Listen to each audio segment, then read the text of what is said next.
என்னது, மழையில பிளாஸ்டிக் இருக்குமா? ஏன் தெரியுங்களா? எப்படி? குறிப்பா இந்தியாவின் பாட்னா நகரத்துல ஐஐடி எடுத்த ஒரு ஆய்வின்படி மழையில மைக்ரோ பிளாஸ்டிக் துகள்கள் இருக்கு அப்படிங்கிறது கண்டுபிடிக்கப்பட்டிருக்கு. என்னடா பண்ணி வச்சிருக்கீங்க?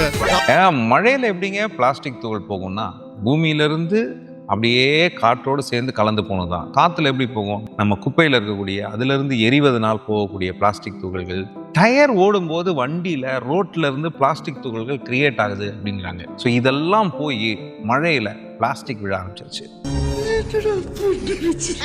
சாப்பாட்டுல, தாய்ப்பால்ல, இப்படி பல விஷயங்கள்ல பிளாஸ்டிக் இருக்கு. ஏன் குழந்தையோட தொப்புள் குடியில் பிளாஸ்டிக் இருக்குன்னு பல இடங்கள்ல ஆய்வுகள் போயிட்டு இருக்க இடத்துல இப்போ மழை பெய்யக்கூடிய அந்த தண்ணிக்குள்ளேயும் பிளாஸ்டிக் இருக்கு, அதுவும் மைக்ரோ பிளாஸ்டிக் இருக்கு அப்படின்னும் போது அது ஒரு எச்சரிக்கையா இருக்கா இல்லையா அப்படிங்கிறது சிந்திக்கணும்.